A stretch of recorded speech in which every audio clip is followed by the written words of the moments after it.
Hello everyone, welcome to Bilaspur IAS academy. और इस वाले लेक्चर में हम लोग आज डे 2 आंसर राइटिंग के बारे में चर्चा करेंगे। आई होप आपने डे 1 का वीडियो देखा होगा। जिन्होंने भी नहीं देखा है प्लीज़ आप उसे हमारे यूट्यूब चैनल पर जाकर देख सकते हैं, बिलासपुर आईएएस एकेडमी इस चैनल पे, ठीक है। जिसके लिए आपको और जो भी उसके रिगार्डिंग पीडीएफ कल अपलोड की गई थी, वो पीडीएफ कई लोगों ने मुझसे मांगा था, तो मैं आपको पहले थोड़ा सा पीडीएफ का इन्फॉर्मेशन देना चाहूँगा कि वो पीडीएफ आपको हमारे टेलीग्राम चैनल से मिल जाएगा, ठीक है। बिलासपुर आईएएस टेलीग्राम चैनल, यहाँ साइड में जो स्कैन कोड बना हुआ है ये उस चैनल का ही स्कैन कोड है, तो प्लीज़ आप उसको स्कैन कर लें ताकि आप वो चैनल पर अपने आप को जोड़ सके। ओके, इस बात को आगे बढ़ाते हैं। आज हम लोग बात करेंगे डे 2 के क्वेश्चंस के लिए। और डे 2 के क्वेश्चंस के पहले मैं आपसे थोड़े से बात करना चाहूँगा। बस इतना ही बोलूँगा कि प्लीज़ अगर ये वीडियो आपको अच्छा लगता है, आपको पसंद आ रही है कि आंसर राइटिंग इसके इसी तरह से चलते रहना चाहिए, तो प्लीज़ आप भी बताएंगे कि इसमें और क्या चीज़ों को हम इनपुट कर सकते हैं। नंबर 2, प्लीज़ चैनल को आप लाइक करें, सब्सक्राइब करें। वैसे मैं ये बोलता नहीं हूँ, बट आज मैं बोल रहा हूँ आपको, प्लीज़ सब्सक्राइब करें ताकि आपको लगातार इसका इन्फॉर्मेशन मिल पाए और आप डे टू डे अपने आप को अपडेट कर पाए मेरे साथ अपने आंसर राइटिंग प्रैक्टिस और साथ ही साथ सीजीपीएससी मेंस के रिगार्डिंग, ठीक है। जिस तरीके से डेवलपमेंट अभी रिसेंट टाइम में हो रहा है, ठीक है, पहले थोड़ा उसके बारे में बात करेंगे, फिर हम उस क्वेश्चंस पे आएंगे, ठीक है। तो एक मैं आपको थोड़े से पहले बेसिक्स के बारे में फिर से बात करूंगा। जिस तरीके से हमने कल बेसिक के बारे में बात किया था, उसी तरीके से आज भी कुछ बेसिक्स को हम लोग डील करेंगे, ठीक है। जिस तरीके से आप देख रहे हैं कि छत्तीसगढ़ में एक प्रकार से क्या चल रहा है, महाकुंभ, ठीक है, महाकुंभ। और ये किस चीज़ का महाकुंभ है? ये नौकरियों का महाकुंभ है, ठीक है, जहाँ पर लगातार क्या हो रहे हैं, बहुत सारे वैकेंसीज आ रहे हैं।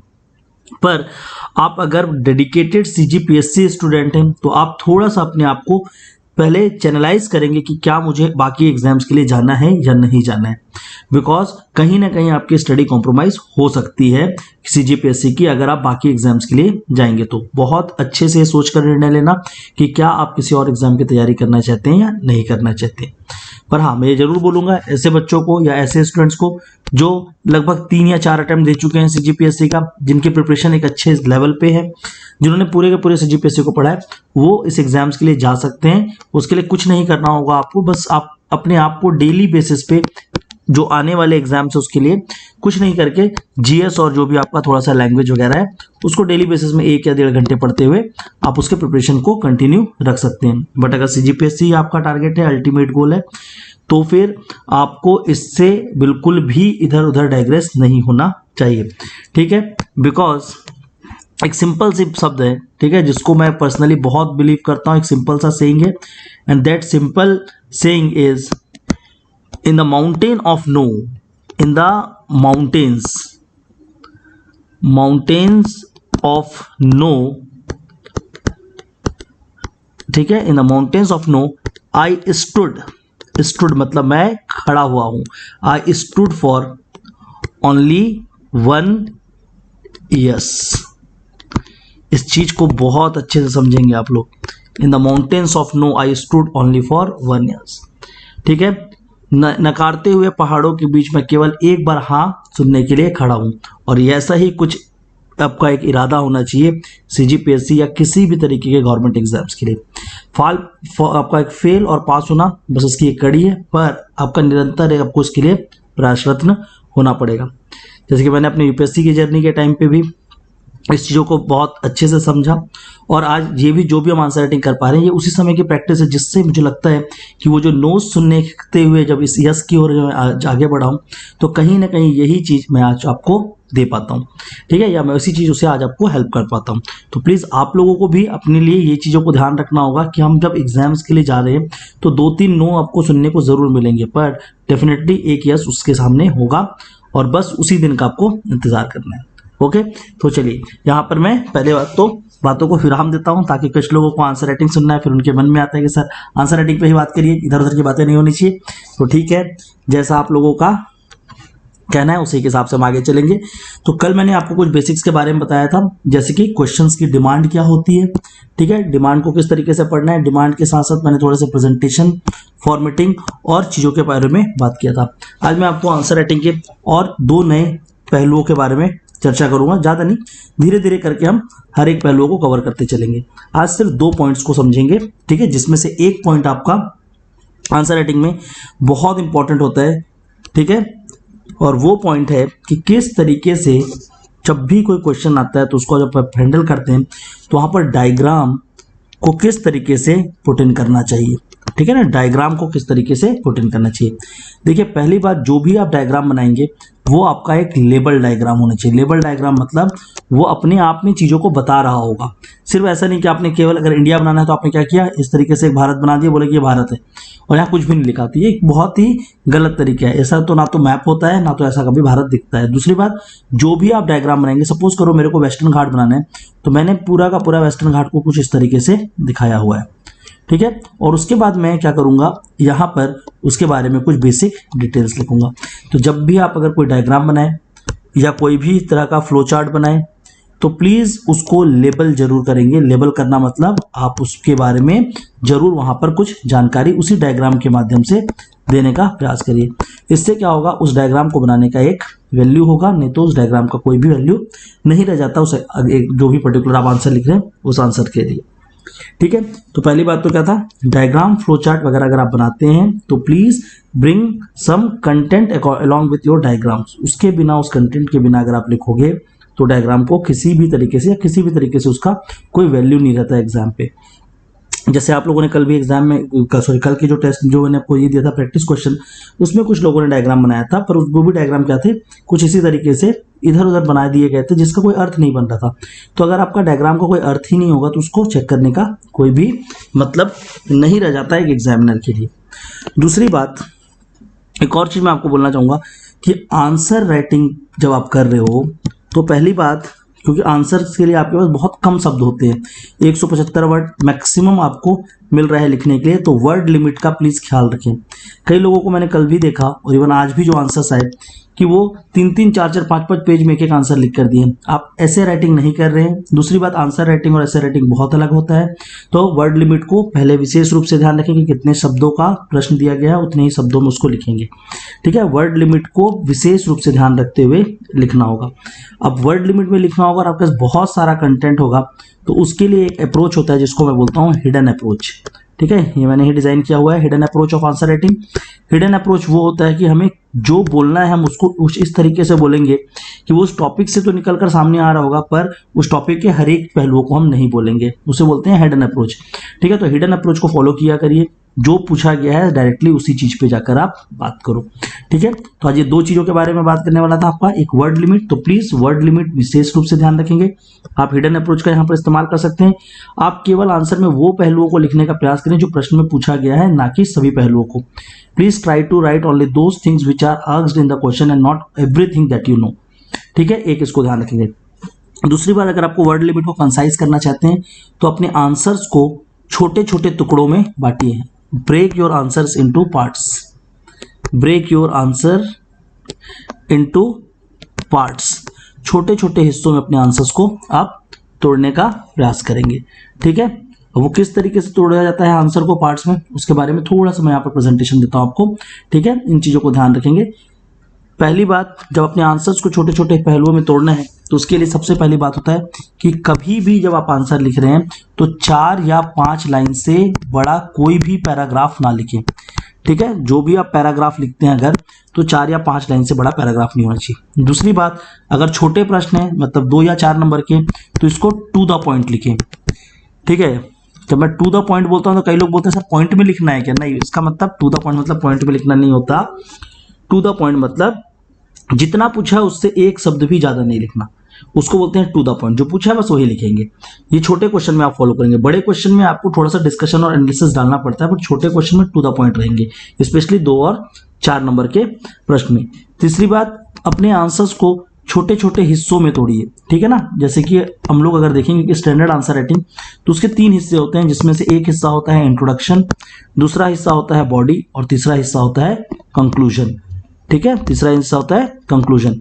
तो आप अगर इंट्रोडक्शन लिख रहे हैं तो मैक्सिमम उसमें 1 लाइन ही यूज करेंगे या 2 लाइन, ठीक है। पर कभी कभी ऐसा होता है कोई टॉपिक का डेफिनेशन बेस्ड इंट्रोडक्शन होता है तो आप उसके डेफिनेशन को पूरा लिखें, भले कि वो 3 से 3.5 लाइन ले जाए। बॉडी में ही आप मेन प्रेजेंटेशन को कवर करेंगे। और कंक्लूजन राइटअप आप जब भी करते हैं तो please try to give some way forward या कुछ करंट अफेयर और वे फॉरवर्ड से आप कंक्लूड करने का कोशिश करेंगे। आई वुड से कि इंट्रोडक्शन में अगर आप करंट अफेयर को यूज करते हैं इंट्रोडक्शन में, तो वो आपको ज्यादा बेनिफिट देगा बजाय कंक्लूजन में करंट अफेयर को यूज करने के लिए। तो ठीक है, अपने आंसर्स को क्या करेंगे, इस तरीके से 3 पार्ट्स में आप ब्रेक कर सकते हैं, या आप उसको क्या कर सकते हैं, पैराग्राफ को छोटे पैराग्राफ लिख सकते हैं, और एक पहलू और है कि टू द पॉइंट अपनी बातों को रखने का प्रयास करेंगे। ओके, नाउ अब चलते हैं हम लोग डे 2 पे। जो भी मैंने क्वेश्चंस दिए हैं उसके बारे में। उसके पहले एक और चीज बताऊंगा कि ये जो प्रोग्राम चल रहा है ये फ्री ऑफ कॉस्ट है, इसके लिए कोई भी चार्ज किसी से नहीं लिए जा रहे हैं। तो आप प्लीज इसका बेनिफिट ले सकते हैं, जितना अच्छे से चाहें उतना ज्यादा आप सीख सकते हैं। टेलीग्राम पे मुझे मैसेज कर सकते हैं, वहां पर आपको जो भी क्वेरीज आती है वो बता सकते हैं।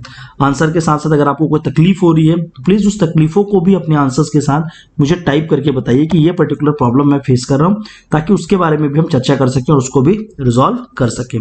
Okay, now coming to the questions. तो आज के जो 3 इंपॉर्टेंट क्वेश्चंस थे उसमें सबसे पहला क्वेश्चन था कि छत्तीसगढ़ न्यू इकोनॉमिक पॉलिसी, जो खासकर किसको बोला जाता है, इंडस्ट्रियल पॉलिसी, छत्तीसगढ़ को ही न्यू इकोनॉमिक पॉलिसी की संज्ञा दी गई है। Provide for the balance development in the state, Chhattisgarh की नई आर्थिक नीति राज्य में संतुलित विकास प्रदान करती है, चर्चा कीजिए। ठीक है, तो ये न्यू इकोनॉमिक पॉलिसी जो है एक्चुअल में इंडस्ट्रियल पॉलिसी का ही दूसरा नाम है। दूसरा क्वेश्चन है the chief minister tree plantation scheme, give the details of chief minister tree plantation scheme, मुख्यमंत्री वृक्षारोपण योजना का विस्तार में वर्णन कीजिए। ठीक है, ये दूसरा प्रश्न था। और तीसरा प्रश्न जो था वो है discuss in detail about the various local cuisines of Chhattisgarh, Chhattisgarh के विभिन्न स्थानीय व्यंजनों के बारे में विस्तार में चर्चा करें। और मैंने इस तीनों ही प्रश्न को 15 मार्क्स यानी कि 175 वर्ड में लिखने को आपको दिया था, 175 वर्ड में। ठीक है, तो किस तरीके से इसको लिखना है, कैसे इसके बारे में डील करना है, उसको हम लोग एक एक करके देखते हैं। तो मैं सबसे पहले क्वेश्चन को उठाऊंगा, छत्तीसगढ़ न्यू इकोनॉमिक पॉलिसी, उसके बाद हम चलेंगे मुख्यमंत्री वृक्षारोपण पे, और तीसरे पहलू पर हम जाएंगे कि जो स्थानीय व्यंजन है। ठीक है, कुछ रिकमेंडेशंस थे बच्चों के, तो मुझे अच्छा लगा, तो मैंने उसको भी आज अपने आंसर्स पे इंक्लूड करने का कोशिश किया है। जिसमें से एक रिकमेंडेशन था कि सर सबसे पहले जो आंसर्स होते हैं उसको आप थोड़ा सा एक्सप्लेन कर दो, और उसके बाद आप हिंदी और इंग्लिश में उस आंसर को बता दिया करिए। तो इसलिए मैंने आज से एक एक्स्ट्रा पेज ऐड किया हर आंसर के पहले, जहां पर मैं आंसर को पहले एक बार ब्रीफ कर दूंगा, उसके बाद हम लोग जाकर उस आंसर्स को पढ़ने का कोशिश करेंगे। ठीक है, तो सबसे पहला क्वेश्चन किसके ऊपर था, industrial policy of Chhattisgarh, industrial policy of Chhattisgarh. ठीक है, जो क्या है आपकी औद्योगिक नीति। देखिए, छत्तीसगढ़ औद्योगिक नीति पे डायरेक्टली प्रश्न ना होकर ये प्रश्न क्या था कि कैसे ये जो नीति है ये छत्तीसगढ़ में बैलेंस्ड डेवलपमेंट प्रोवाइड करती है, बैलेंस्ड डेवलपमेंट, संतुलित विकास को किस तरीके से ये रखती है। ठीक है ना, तो संतुलित विकास, ऐसी कौन सी संतुलन बिगड़ चुकी है छत्तीसगढ़ में कि जिसको संतुलित करना है, पहले तो ये क्वेश्चन आपके अंदर आना चाहिए। और नई इकोनॉमिक पॉलिसी ही क्यों, पुरानी वाली ने क्या किया, तो देखिए जब पुरानी औद्योगिक नीति छत्तीसगढ़ में, ये भी औद्योगिक नीति आने से पहले और भी औद्योगिक नीति आई है, जो औद्योगिक नीति का जो मुख्य रूप से अगर देखेंगे तो उन्होंने अर्बन क्षेत्रों को, जो शहरी क्षेत्र हैं, ठीक है, शहरी क्षेत्रों को ही अपना केंद्र के रूप में रखा था, और इन शहरी क्षेत्रों में जो कोर इंडस्ट्रीज होते हैं, कोर उद्योग, इसके विकास के लिए कार्य किया था। और इस उद्योग के विकास से उनका यह अवधारणा थी कि एक बार जब ये क्षेत्र क्या हो जाएगा, विकसित हो जाएगा, once this area get developed then ultimately the development transform to the other region, specially the rural and tribal region of Chhattisgarh. जब उसका विकास हो जाएगा तो वो ग्रामीण और जो आपकी जनजातीय छत्तीसगढ़ क्षेत्र है वहां पर चला जाएगा। पर ऐसा हुआ नहीं, उल्टा क्या हो गया कि जो ग्रामीण क्षेत्र था वो बहुत पीछे रह गया, साथ ही साथ जो जनजातीय क्षेत्र है वो छत्तीसगढ़ में आज भी पीछे रह गया, और जो अर्बन क्षेत्र है उसका विकसित हो गया। और आज छत्तीसगढ़ को अगर आप अच्छे से देखोगे तो रायपुर, बिलासपुर, भिलाई और राजनांदगांव टू सम एक्सटेंट इनका ही डेवलपमेंट हुआ है, पर बाकी छत्तीसगढ़ का डेवलपमेंट नहीं हुआ। तो किस तरीके से ये न्यू पॉलिसी इस पहलू को एड्रेस करती है। दूसरी बात, इंडस्ट्री, जिसमें से छत्तीसगढ़ में आज कोर उद्योग तो है, सीमेंट के कारखाने खूब सारे हैं, ठीक है ना, हमने राइस मिल भी लगा लिया, हमारे पास क्या है, स्टील इंडस्ट्रीज भी, पर बहुत सारे ऐसे इंडस्ट्रीज हैं जो आज छत्तीसगढ़ पे नहीं हो रहे। तो उद्योगों का सम विकास कैसे किया जाए। ठीक है, इसके बाद क्या है, आर्थिक, अगर हम बोलते हैं तो आर्थिक असमानताएं फैल गई छत्तीसगढ़ में। कुछ रीजन ज्यादा डेवलप हुए, वहां तो काफी अच्छी इनकम अर्न हो रही है, पर कुछ रीजन क्या है, वहां पर आज इनइक्वालिटी है और वहां पर इनकम रिलेटेड चैलेंजेस है। तो ये सारे पहलुओं को कैसे हमारी इंडस्ट्रियल पॉलिसी एड्रेस करती है, इस चीज को आपको समझाना था अपने आंसर पे। तो ये क्या है, ये आंसर का बेस है, यही क्या है कि क्वेश्चन की डिमांड है। ठीक है, अब कई लोगों ने सिर्फ और सिर्फ औद्योगिक नीति को समझा दिए हैं कि इसमें ये है वो है, उसका डिटेल क्या है, वो क्वेश्चन है ही नहीं। क्वेश्चन है बैलेंस्ड डेवलपमेंट के ऊपर, इस पर्टिकुलर शब्द के ऊपर। ठीक है, तो आप हम लोग इस शब्द के आधार पे उस उत्तर को समझेंगे जो क्वेश्चन आपसे पूछा गया, उसका जो आंसर्स मैंने यहाँ पर दिया है। ओके, तो अब मैं स्टार्ट करता हूँ उसको एक एक करके। यहाँ पर इंग्लिश मीडियम और हिंदी मीडियम दोनों के लिए आंसर है, तो प्लीज इन दोनों ही आंसर्स पे आप पहले समझेंगे। ठीक है, तो अगेन मैं रीड कर रहा हूँ पहले इंग्लिश पे, then I will read in the Hindi. The new industrial policy 2019-24 जो है हमारा, ठीक है, सबसे पहली बात इसका विजन क्या है, सतत विकास, sustainable development and inclusive growth, क्या होता है, समावेशी ग्रोथ। ठीक है, तो इस इंडस्ट्रियल पॉलिसी ने इस विजन से अपने आप को चालू किया एंड डिस्टेंट मतलब दूर रखा है, distant itself away from the earlier policy. तो पुरानी पॉलिसीज ने जो किया उससे दूर रखा है। देखिए आपको यहाँ पर समझाना नहीं कि पुरानी पॉलिसी में ऐसा क्या हुआ था, आप डायरेक्टली लिखो, क्योंकि एग्जामिनर को पता है, इसलिए वो एग्जामिनर है क्योंकि उसको पता है कि ये चीजें हुई है।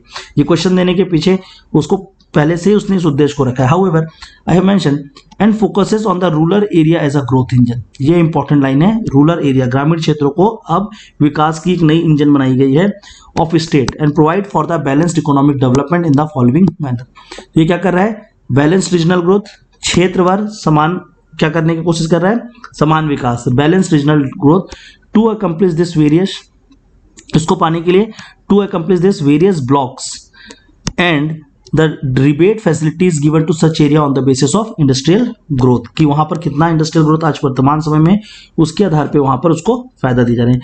तो सबसे पहले क्या किया गया है, ब्लॉक को देखिएगा, यहाँ पे प्रोविजन देखेंगे तो ब्लॉक का कैटेगरीज बनाया गया है ए बी सी और डी, जिसमें से सबसे कम विकसित और सबसे अधिक विकसित, मॉडरेट डेवलपमेंट एंड डेवलपिंग, इस 4 रीजन पे ब्लॉक्स को क्या किया गया है, कैटेगराइज किया गया है कि उसके हिसाब से उस रीजन को क्या किया जाएगा, डेवलप किया जाएगा छत्तीसगढ़ में।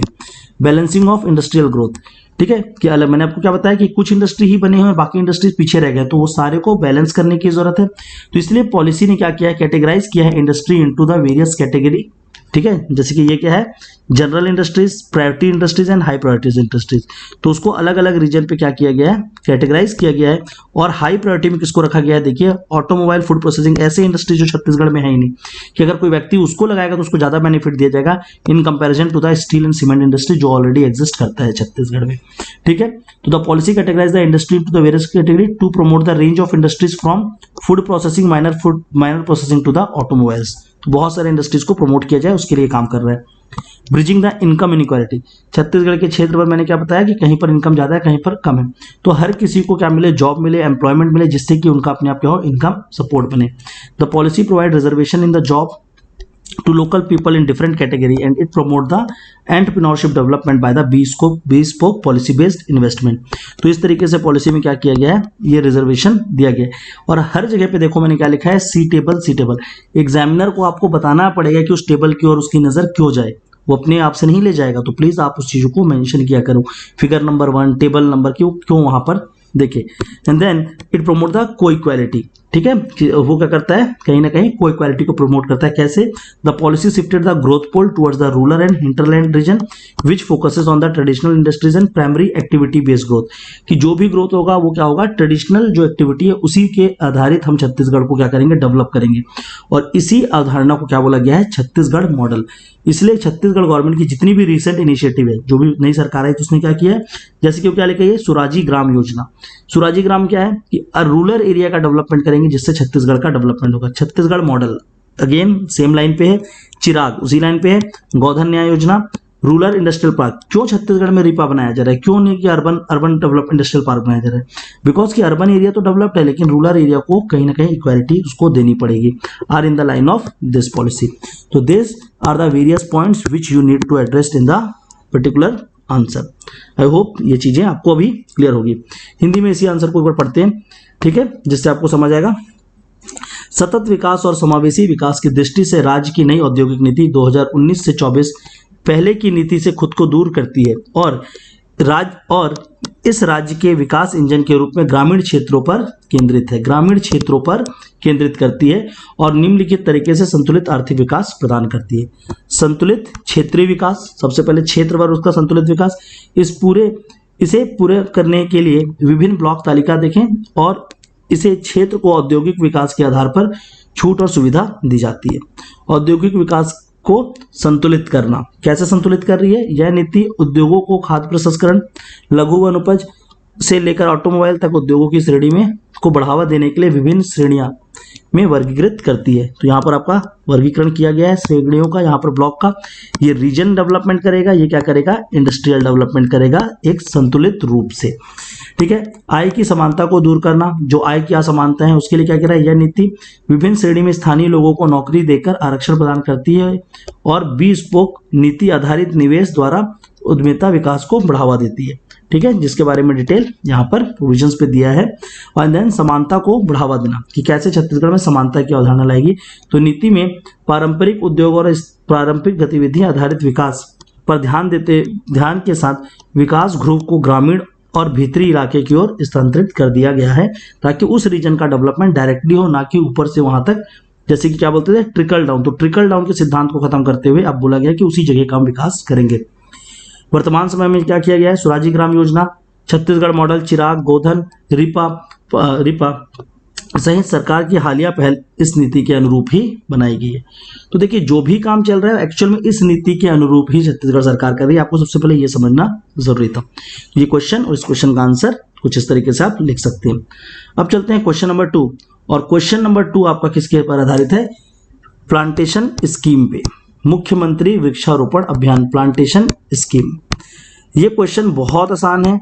इस क्वेश्चन में मैंने डायरेक्टली पूछा है कि इस स्कीम का जो भी डिटेल आप करेंगे, पर यहाँ पर वर्ड लिमिट को पहले बात तो आपको ध्यान रखना पड़ेगा कि वर्ड लिमिट के अंदर ही आपको लिखना है।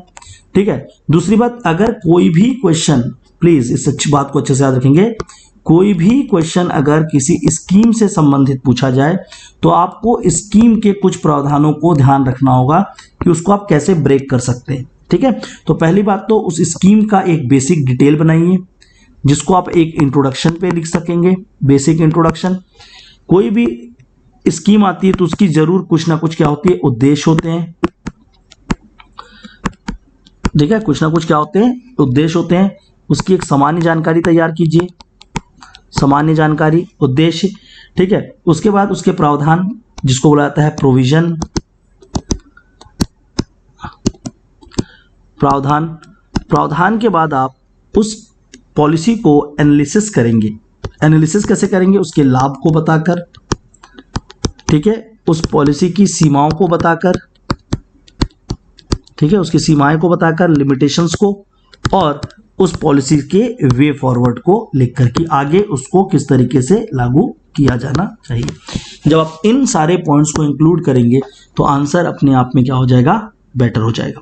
तो प्लीज इस चीजों को याद रखेंगे कि basic introduction, objective, provision, advantage और वे फॉरवर्ड, इसको अपने आंसर्स पे इंक्लूड करिए। कुछ इसी लाइन पे मैंने आपका इस आंसर को तैयार किया है। तो प्लीज अब हम उसको आंसर को देखते हैं प्लांटेशन स्कीम के ऊपर। ठीक है। तो देखिए, छत्तीसगढ़ में अगेन पहले तो एक इंट्रोडक्शन है यहाँ पर बेसिक सा, जैसे मैंने आपको बताया, ये उसके प्रावधान है, ऑब्जेक्टिव है, उसका लाभ है और उसकी सीमाएं। तो जब आप आंसर का एनालिसिस करना प्रारंभ करेंगे तब आप उसमें ज़्यादा पॉइंट इंक्लूड कर पाएंगे और ज़्यादा अच्छे से आप डायमेंशन राइटअप कर पाएंगे। नहीं तो क्या होगा? डायमेंशन राइटअप कर नहीं पाएंगे और बस स्कीम के नाम पे 2-4 शब्द लिखकर उसको क्या कर जाएंगे? खो जाएंगे। कई लोगों ने कोशिश तो किया है डायमेंशन को लिखने का, पर इतना ज़्यादा नहीं लिखना, उसको समझना है कि कोर क्या है, क्रक्स क्या है, और उसको छोटे फॉर्मेट में लिखने का प्रयास करना है ताकि आप वर्ड लिमिट के अंदर रहें। चलिए देखते हैं। On 6 June 2021 Chhattisgarh government started a new scheme for promoting tree plantation name Chhattisgarh chief minister tree plantation promotion scheme. Objective क्या है? तो इसके मुख्य उद्देश्य क्या थे स्कीम का? Environment protection in the state, पर्यावरण संरक्षण। उसके बाद दूसरा स्कीम का क्या था? This scheme will lead to increased income for farmer, panchayat and forest management committee in the states. ठीक है। देन उसके प्रोविजंस क्या क्या है? तो पहली बात तो इसमें नोडल एजेंसी, पूरा का पूरा इसको इंप्लीमेंट कौन कर रहा है? छत्तीसगढ़ फॉरेस्ट या वन विभाग। ठीक है। उसके बाद इसमें बेनिफिशियरीज, हितग्राही कौन कौन है? तो फॉर कमर्शियल प्लांटेशन, जहां पर जो भी पौधा लगाया जाएगा, प्लांट्स लगाया जाएगा, उसका कमर्शियल प्लांटेशन मतलब आप उसको बाद में काटकर बेचने के पर्पज से लगा रहे हो, ना कि उसको बस लगा रहे हैं किसी और पर्पज से कि उसको आप बेचेंगे और उससे कोई इनकम अर्न करेंगे। तो डेफिनेटली बेचने के लिए लगाया जा रहा है तो उसको काटने का भी कुछ प्रावधान होगा। तो थर्ड पॉइंट क्या बोलते हैं? देखो, rules will be eased for regarding the felling of trees, कि ट्री को काटने के लिए जो भी अभी तक रूल्स हैं उसको इजी किए जाएंगे। ओके, ऊपर आते हैं। इसमें 3 तरह के बेनिफिशरीज दिए गए हैं, farmers, joint forest management committee और पंचायत, और तीनों के लिए अलग अलग क्या है प्राइजेस हैं, कितने उनको इंसेंटिव मिलेगा अगर वो इस स्कीम में पार्टिसिपेट करते हैं। इस स्कीम से क्या एडवांटेज होगा, तो it will ensure more and more trees are planted thereby leading to the environment protection and conservation. दूसरा, increase in the farmer income panchayat and forest committee, तो जो इसके उद्देश्य है वो एक्चुअल में क्या होगा, उसका लाभ भी उसी के आसपास ही होगा। एक और चीज है जो एकदम फैक्चुअल डेटा है, प्लीज इसको याद कर लेंगे इस फैक्चुअल डेटा को, ये इंपॉर्टेंट होगा एग्जाम के लिए। Under this scheme 99 lakh sampling मतलब जो छोटे छोटे पौधे होंगे जिसको लगाया जाएगा, will be planted in this year and about 2.27 crore sampling will be distributed to the citizen for plantation. तो 2.27 करोड़ लोगों को बांटा जाएगा और 99 सीधा गवर्नमेंट अपने तरफ से लगवाएगी। ठीक है। The right to cut and sell the tree on the land owned will be given to the concern party, जो भी व्यक्ति इसको लगाएगा वो उस पेड़ को काट सके और उसको बेच सके, उसका अधिकार उसको दिया जाएगा। ठीक है। Next one is ecological stability will be ensured by cleanness of the environment and protection of biodiversity. Then the limitations. The scheme is a positive step, but it has its own limitations, including diversion of agriculture land. इससे agriculture land divert होगा जो आगे चलकर food security का challenge बन सकता है अगर उसको सही तरीके से नहीं देखा गया। Then improper implementation, like all the government schemes, कहीं ना कहीं इम्प्लीमेंटेशन फेलियर होता है, तो क्या उस इम्प्लीमेंटेशन फेलियर के लिए गवर्नमेंट प्रिपेयर्ड है। And lack of beneficiaries data, ठीक है, कि किसको बेनिफिट देना होगा, कैसे देना होगा। एक्चुअल में अभी ये चीजें हैं कि फार्मर्स तो बहुत सारे हैं छत्तीसगढ़ में, और वो फार्मर्स क्या करेंगे, ट्री को अगर प्लांट कर रहे हैं, पर मेजॉरिटी ऑफ द फार्मर जो छत्तीसगढ़ में वो क्या है, स्मॉल और मार्जिनल है। ठीक है, लघु और सीमांत कृषक बोलते हैं जिनको। तो जिसके कारण ये होगा कि वो फार्मर्स को पहले से ही पता ही नहीं हो पाएगा कि वो लैंड एक्चुअल में उनका ही था या वो किसी और की जमीन पे काम करते हैं। अधिया में चलता है ज्यादा करके, तो कहीं अधिया भूमि में कोई काम कर रहा है और अगर उसने पौधे उगाए तो क्या उस जमीन का जो मालिक है उसको दिया जाए या उस फार्मर को जिसने उसको वहां पर लगाया है। इस बेसिस पे बहुत बड़ा एक डिस्प्यूट हो सकता है जिसको रिजॉल्व करना सबसे पहले गवर्नमेंट को जरूरी होगा। ठीक है, ये स्कीम को कुछ इस तरीके से आप क्या करेंगे, ब्रीफ करने का प्रयास करेंगे। हिंदी में देखते हैं इसी स्कीम को, सेम स्कीम को हम हिंदी में देखते हैं। ठीक है, तो 6 जून 2021 को छत्तीसगढ़ सरकार ने वृक्षारोपण को बढ़ावा देने के लिए मुख्यमंत्री वृक्षारोपण प्रोत्साहन नामक एक नई योजना की शुरुआत की। ठीक है, योजना का उद्देश्य क्या था, योजना का उद्देश्य राज्य में पर्यावरण संरक्षण है। इस योजना में राज्य के किसान, पंचायत और वन समितियों की आय की वृद्धि होगी। योजना का मुख्य प्रावधान, नोडल एजेंसी राज्य वन विभाग, हितग्राही प्रति एकड़ भूमि पर व्यावसायिक वृक्षारोपण, प्लीज इस शब्द को याद रखेंगे, ऐसे शब्दों का प्रयोग करें जो इसके कीवर्ड्स है। व्यावसायिक वृक्षारोपण हेतु एक सफल वृक्षारोपण के बारे में 1 वर्ष पश्चात इसकी स्थिति का जायजा करने के बाद दिया जाएगा लाभ। ठीक है ना, तो श्रेणी क्या क्या होगा, एक कृषक है, संयुक्त वन प्रबंधन और पंचायत, और उसको लाभ कितना दिया जा रहा है, 10-10 हजार रुपए का। पंचायत और संयुक्त वन प्रबंधन को अगर यदि वह स्वयं की भूमि या एवं स्वयं का धन का प्रयोग कर रहे हैं तो उस आधार पे ही उनको दिया जाएगा। और तीसरा क्या है, पेड़ों की कटाई से संबंधित नियमों पे ढील दी जाएगी सरकार के द्वारा, ये इसमें बोला गया है डायरेक्टली। इसके फायदे क्या होंगे, यह सुनिश्चित करेगा कि अधिक से अधिक पेड़ लगाए जाएं जिससे पर्यावरण को बढ़ावा मिले और उसका संरक्षण सुनिश्चित हो। किसान, पंचायत और वन समिति की आय में वृद्धि। इस योजना के तहत इस वर्ष, अगेन ये फैक्ट है, इस फैक्चुअल डेटा को प्लीज अच्छे से ध्यान रखेंगे, 99 लाख पौधे लगाए जाएंगे और 2.27 करोड़ पौधे रोपण के लिए नागरिकों को वितरित किए जाएंगे। स्वामित्व वाली भूमि, जो भी उसकी स्वामित्व वाली भूमि पर पेड़ काटने और बेचने के अधिकार संबंधित पक्ष को दिया जाएगा, उस व्यक्ति को जो भी उस पेड़ को लगाएगा। पर्यावरण की स्वच्छता, जैव विविधता के संरक्षण से पारिस्थितिकी स्थिरता सुनिश्चित होगी। ठीक है, सीमाएं क्या है, अगेन सीमाएं होगी। योजना एक सकारात्मक कदम है लेकिन इसकी अपनी सीमाएं हैं, जैसे कि कृषि भूमि का विचलन, अनुचित क्रियान्वयन और लाभार्थी आंकड़ों में कमी आदि शामिल है। ठीक है, तो इस तरह के कुछ प्रॉब्लम्स हैं इस स्कीम्स के लिए, तो इसको किस तरीके से सरकार एड्रेस करेगी उस पर डिपेंड करता है कि ये जो स्कीम है वो कितना आगे जाएगा। ओके, आगे बढ़ते हैं नेक्स्ट थर्ड क्वेश्चन की ओर, जो आज का लास्ट क्वेश्चन है। डे 3 का थर्ड क्वेश्चन था हमारा छत्तीसगढ़ में व्यंजनों के बारे में था। ठीक है ना, फूड स्टफ्स या हम बोल सकते हैं कुजीन। ठीक है, छत्तीसगढ़ के व्यंजनों के बारे में आपको एक विस्तृत जानकारी देनी थी। तो देखिए, अब व्यंजनों के बारे में अगर सिर्फ नाम ही लिखते रहेंगे तो पहली बात, उस नाम से, केवल नाम देने से आप छत्तीसगढ़ के डिश का स्वाद तो नहीं दिखा पाएंगे। ठीक है, तो पहली बात कि छत्तीसगढ़ में अगर हम लोग फूड के बारे में बात करना चाहते हैं तो उस फूड के सारे डायमेंशंस को कवर करने पड़ेंगे। ठीक है, उसके डायमेंशन को कवर करने पड़ेंगे कि पहली बात भाई उसका स्वाद कैसा है, उसको कब बनाया जाता है,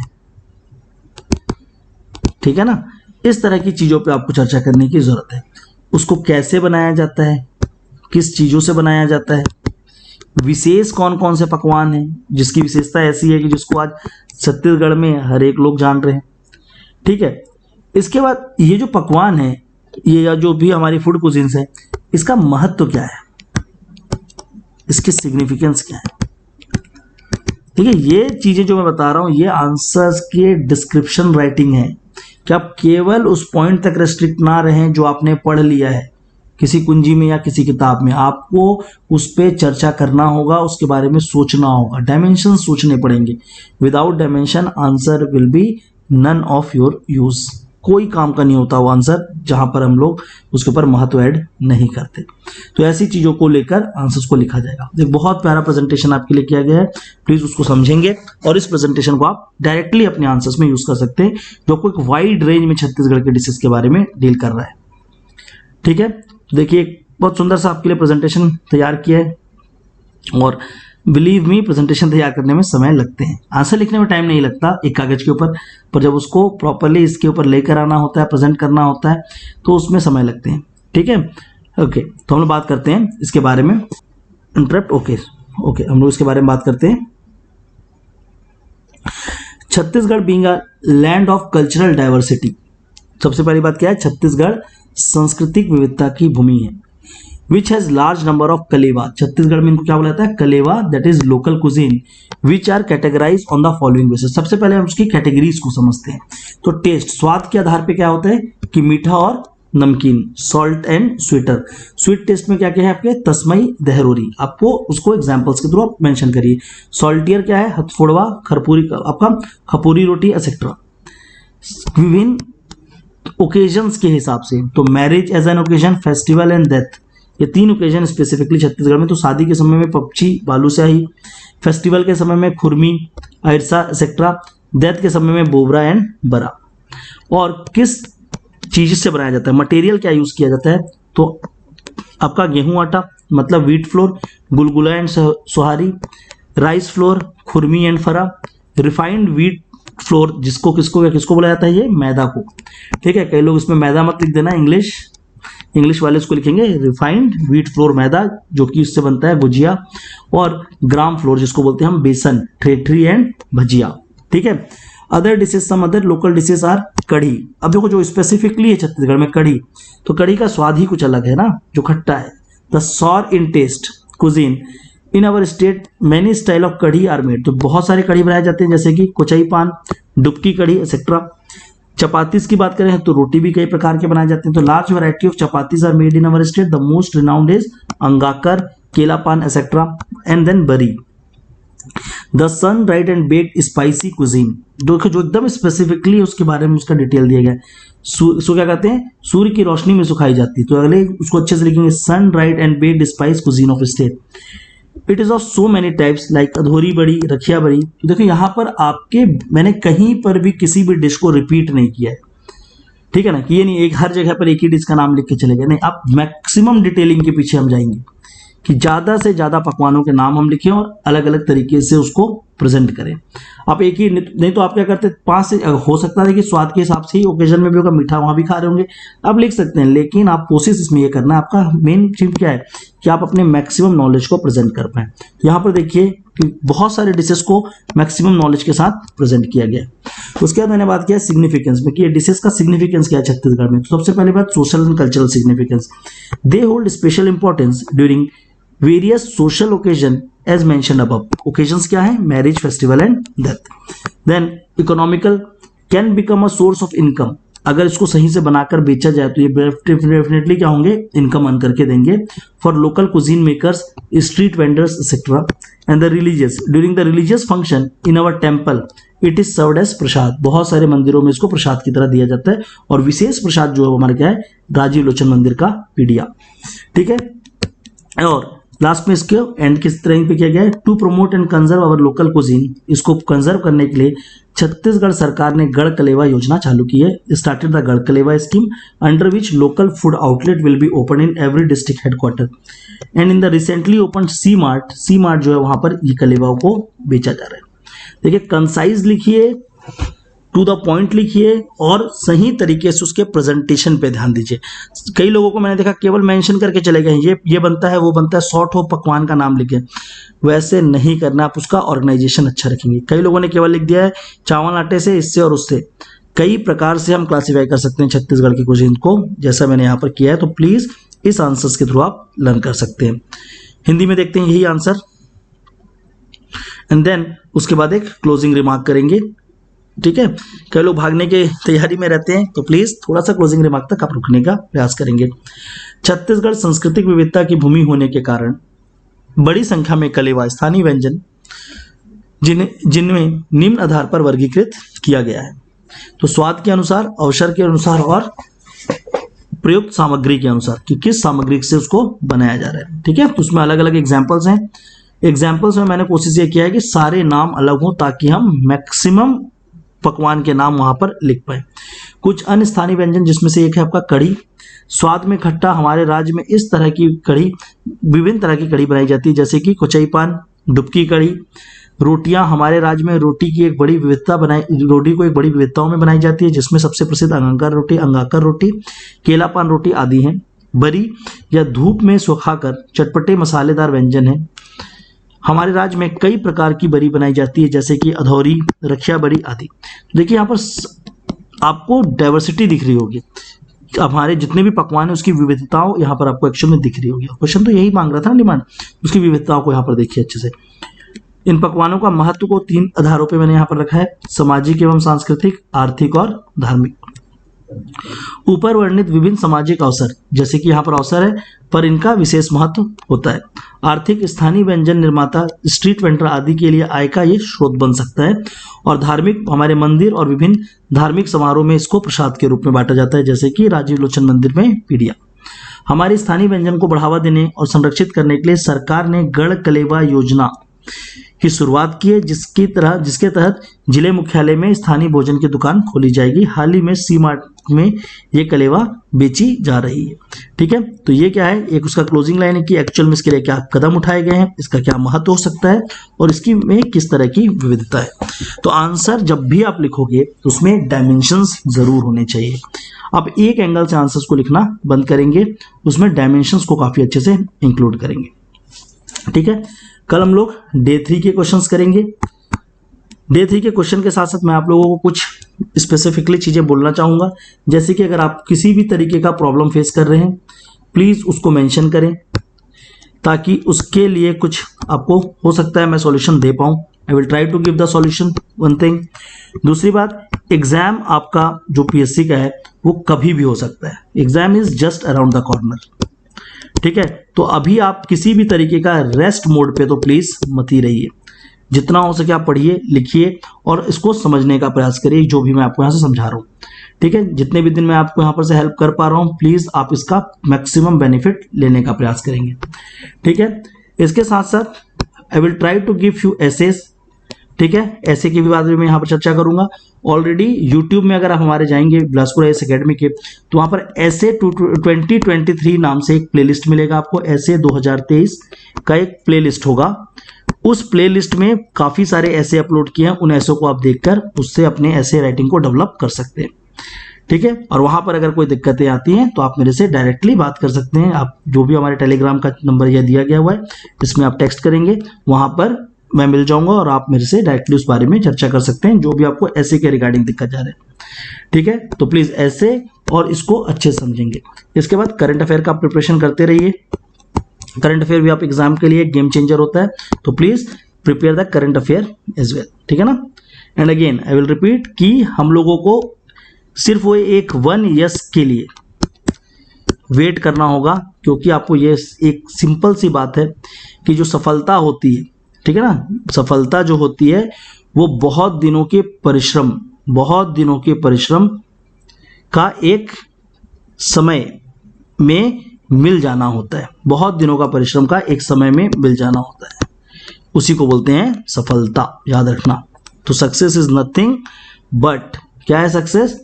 कि द हार्ड वर्क और the commitment you show towards your goal meets it's final destination. तो जब आपका वो कमिटमेंट रहेगा तो वो समय आपके साथ जरूर आएगा, वो एक यश आपकी जिंदगी में जरूर आएगा। ठीक है, तो यहाँ पर मैं क्लोज करूंगा अपनी इस सेशन को और होप आप सभी को इसमें एंजॉय करोगे। प्लीज यूट्यूब चैनल को हमारा सब्सक्राइब कर लीजिए, साथ ही टेलीग्राम में आप जुड़िए और अपने जो भी फीडबैक्स होते हैं प्लीज दोनों जगह पे आप अपने फीडबैक्स दे सकते हैं। I will highly recommend you कि प्लीज अपना एक फीडबैक दीजिए, कुछ सब्सक्राइब करिए ताकि मुझे पता चल सके कि कहाँ पर इंप्रूवमेंट और करना चाहिए और आपको किस तरह के क्वेश्चंस और चाहिए। This is all for my side from today. Now we will meet on the next day. Thank you all.